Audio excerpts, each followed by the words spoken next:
नमस्कार विद्यार्थी मित्रांनो, स्वागत आहे आपलं यूट्यूब चॅनल ज्याचं नाव आहे मोहित मोटिवेटेड एक्झाम चॅनल। आज आपण बघणार आहोत टी म्हणजेच महाराष्ट्र राज्य शिक्षक पात्रता परीक्षा 2016 साली घेण्यात आलेल्या पेपर 1 मधील बालमानसशास्त्र व अध्यापनशास्त्र यातील प्रश्न।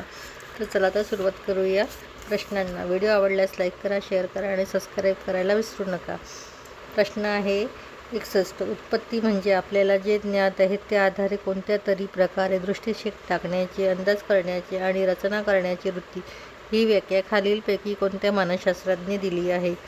पर्याय आहे थॉर्नडाईक, कॅम्पबेल, स्किनर, स्टाईल। त्याचं अचूक उत्तर असणार आहे पर्याय क्रमांक 1 थॉर्नडाईक। त्यानंतर आहे प्रश्न क्रमांक 62। व्यक्तिगत भेदांचा विविध क्षेत्राचा योग्य गट कोणता आहे? पर्याय आहेत प्रावीण्य, बुद्धिमत्ता, सर्जनशीलता। प्रावीण्य, बुद्धिमत्ता, भावनिक क्षेत्र, सर्जनशीलता, भावनिक क्षेत्र, भावनिक बुद्धिमत्ता। चौथा आहे वरील सर्व। त्याचं अचूक उत्तर असणार आहे पर्याय क्रमांक 4 वरील सर्व। त्यानंतर आहे प्रश्न क्रमांक 63। खाली दिलेले अध्ययन अकार्यक्षम मुलांच्या लक्षणांमध्ये कोणते लक्षण योग्य आहे? पर्याय आहेत ही मुले योग्य व आवश्यक गोष्टींमध्ये रमतात। ह्या विद्यार्थ्यांची अवधान कक्षात सामान्य असते। ही मुले नेमून दिलेले काम पूर्ण करण्याकडे लक्ष देत नाहीत। ही मुले स्थिर असतात। त्याचं अचूक उत्तर असणार आहे पर्याय क्रमांक 3 ही मुले नेमून दिलेले काम पूर्ण करण्याकडे लक्ष देत नाहीत। त्यानंतर हे प्रश्न क्रमांक 64। खाली दिलेल्या विधानांमध्ये मतिमंद मुलांचे कोणते लक्षण नाही? पर्याय आहे एकाग्रतेचा अभाव असणे, समायोजनक्षम असणे, कोणत्याही गोष्टीची पुनरावृत्ती करावी लागते, संप्रेषण कौशल्याचा अभाव असणे। त्याचं अचूक उत्तर असणार आहे पर्याय क्रमांक 2 समायोजनक्षम असणे। त्यानंतर आहे प्रश्न क्रमांक 65। जन्मजात स्वभाव हा व्यक्तिमत्व विकासातील महत्त्वाचा घटक आहे असे अनुवंशाविषयी मत खालीलपैकी कोणत्या मानसशास्त्रज्ञाने मांडले? पर्याय आहे टिपिनन, ग्रे, आर्मेंडल, गाल्टन, लेविन। त्याचं अचूक उत्तर असणार आहे पर्याय क्रमांक 1 टिपिनन। त्यानंतर आहे प्रश्न क्रमांक 66। थर्स्टन यांच्या बुद्धिमत्तेच्या अनेक घटक सिद्धांतावर घेतलेल्या आक्षेपांपैकी खालीलपैकी कोणते आक्षेप बरोबर आहेत? आक्षेप दिलेले आहेत थर्स्टनने सांगितलेल्या प्राथमिक मानसिक क्षमता पूर्णपणे स्वातंत्र्य नाहीत। कसोट्यांमध्ये सहसंबंध असल्याचे आढळून आले। मानसिक क्षमता परस्परांपासून वेगळ्या नाहीत। त्याचं अचूक उत्तर असणार आहे पर्याय दिले आहेत अ आणि ब फक्त, ब आणि क फक्त, अ आणि क फक्त, अ ब क सर्व। त्याचं अचूक उत्तर असणार आहे पर्याय क्रमांक 3 अ आणि क फक्त। त्यानंतर हे प्रश्न क्रमांक 67। अध्यापन परिणामकारक होण्यासाठी खालीलपैकी कोणती तत्त्वे सहाय्यभूत ठरतात? विधान दिलेलं आहे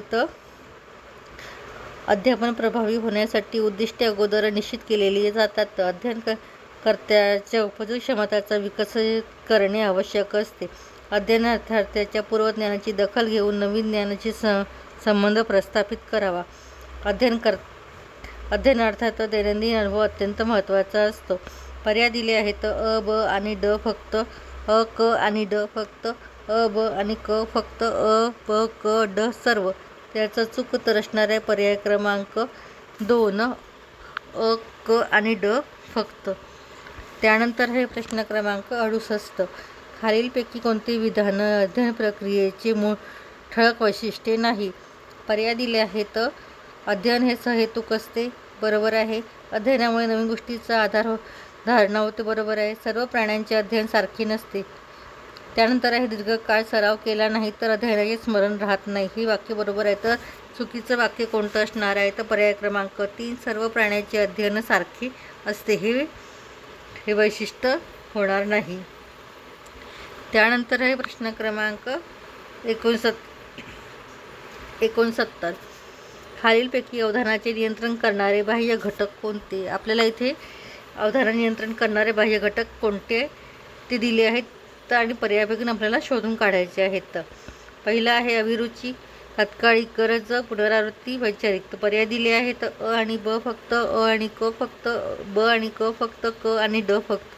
त्याचं चूक उत्तर असणार आहे पर्याय क्रमांक 3, ब आणि क फक्त.